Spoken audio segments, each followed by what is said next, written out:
quickly make this video to kind of explain like the hierarchy of the astral realm, right? So think of the human realm as this little bowl, right? So this is Earth right in here, and then you have all the planets around Earth, the sun, the cosmos, all that, right? This is all in the realm of the humans, everything that humans understand and comprehend, right? Now, realize that this realm exists within different realms, and it looks kind of like this in a way. Let me show you. So imagine kind of like a sunflower, but it really looks like this.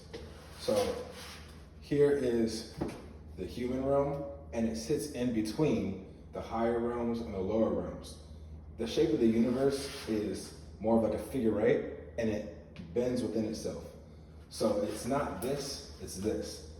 And what you have to understand is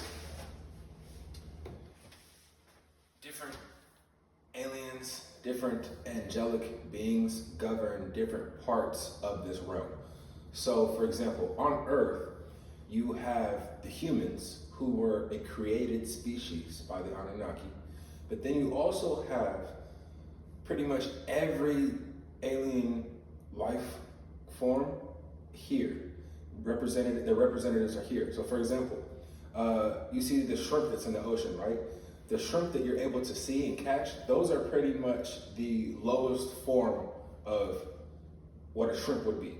If you understand animal biology and you look up like a pistol shrimp, you realize that a pistol shrimp, I think it can vaporize steel with one of its blasts, because it literally punches the water with so much speed, force, and quickness that it creates this like atomic blast that can heat up to 6,000 degrees and vaporize fucking steel. That's an animal, a pistol shrimp, right? And then if you think about all these other wild animals that are around us that could kill us, even a little house cat can tear you apart, can eat you, right? You know, so it's like, but these are the lowest forms, not low in terms of intelligence or power, but these are the lowest powerful forms of these beings. Now, what's also happening is the angels, the Anunnaki, the top warriors of those groups, I myself am Yeshua. I lead the Elohim. My father Yahweh leads the Nagas. I'm also a seraphim. My mother Asherah, she leads the Amazonians as well as the Dogons and the Nomos, and we're all also dragons. But basically, I'm here on the front lines. My brother's here, my uncle's here, everyone in my family's here. But they just have not awakened. Well, they really did awaken. They just decided not to do shit with their awakening. But that's neither here nor there. It was my job to fix it. So, long story short, right? Angels, I am no longer an angel. When I was Uriel, that's when I was an angel, but I have since graduated from the angelic hierarchy, and I'm now above the gods, and I have returned to my dragon state. So I'm back in my dragon kingdom as a prince, right? So as a dragon prince, I'm now governed by the dragon council, which means the seraphim council. The angels are also governed by the seraphim council. So what that means is I directly report to my father, but I also technically have to report to like 500 seraphim angels for anything that I want to do. So if I want to fucking wipe my ass to the left today, you know, I have to first ask my father, he'll approve it, and then I have to energetically send out that frequency to the Seraphim Council, then they'll approve it, and then the energies on Earth will line up for me to move my hand in that specific way for me to do that. The reason why is because the Seraphim, the Elohim, we are all a collective unit that has been fractured into many different souls. So originally, we are literally just the source, but because the source has been creating itself so many different times, we are copies of the original source. I myself am the first copy, which is why I'm the son. Everyone else was a copy of myself.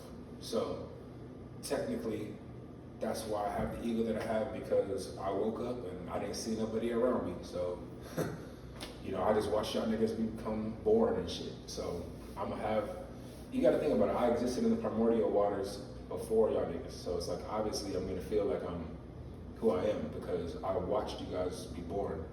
Anything you think you could do, I've already done it. So it's like, yeah. Okay, we're still going. Demons, they technically have to answer to the demonic council in hell, but hell is a whole span of realms. There's 9 different realms in hell. Each realm has different planets, think of a planet as like a continent, okay? So within a planet, there's different countries. Within the countries on that planet, there's different cities, right? It's just like how Earth would work, but for example, you have the Vega star system. You also have the planet Vega. Then you also have the planet Lyra, right? They're also within the Vega star system, within that dimension. But also within that realm is Draconis, the Arcturus star system. All these different alien planets are within one realm, and they're battling for domination, going from planet to planet. Then you have the Anunnaki, who were the offspring of the Draconians and the Lyrians, right? So the Anunnaki is what everyone is so hyped about, but reality is most black people who are here right now are not Anunnaki. Most black people who are here are dragons, because we are needing to reawaken the dragon frequency. The Anunnaki are up there. Them niggas are not here. They already were here in the past. They're not here no more. We're the dragons. We're here for war. The Elohim, we're here to go to war. We're here to take this planet back by force, because this planet needs to be sold. So here's what you guys don't understand. There is a whole vast amount of planet-eating beings, and like I myself, if you want to know my true size, I'm endless, but I'm big enough to where I can fit the earth in my belly button, right? So I sell planets. That's what our family does. We sell planets, we trade planets, we conquer planets. I try to be the good one, but that's what we do.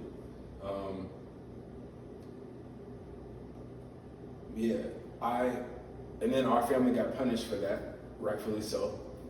And we got hunted, but then we became the hunters, and we fought back against the Chiakar.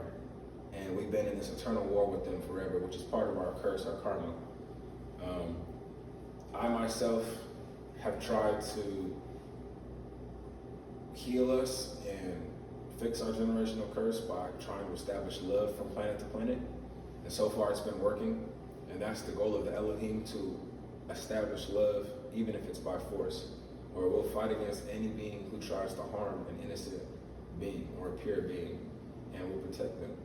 And that's what we do. And I fought against my family for the last few thousand years. But everyone is scared of angels, but you don't want to know what it feels like when dragons get up on you. Because the dragons, you got to think about it. Dragons are primordial beings, which means we can shapeshift into anything we like, but we shapeshift into what we need in the moment. So for example, there's times where I'll be walking and there's this super tight space that everyone's like, yeah, there's no way he's gonna be able to fit down there. And then somehow I do, because in my mind, I just shapeshift into like an octopus and then I just slip through. And then in my body just reacts to what my mind just did. Because we are all not actually physically touching anything. Quantum physics proves that we're all just basically floating around different electrons, protons, neurons, and particles that are barely so tightly wrapped together, but they're not touching. So even me doing this, I'm not actually touching it. Because if you think about it, me is inside of this body as a consciousness. So that consciousness is not touching this. That consciousness is pulling and pushing information into this technology, my body, which computes the action of this, right? So, but consciously, I just morphed into a giant octopus and I'm just moving around the room. And if I were to try to emulate that in my body, it's like I'm doing it, right? But My body didn't just do that. I'm literally consciously telling my body to do that. Like, watch. I can't just stop because I'm telling my body to keep going. Now imagine if I just tell my body stop. See, you're not your body. You are the consciousness inside of your body.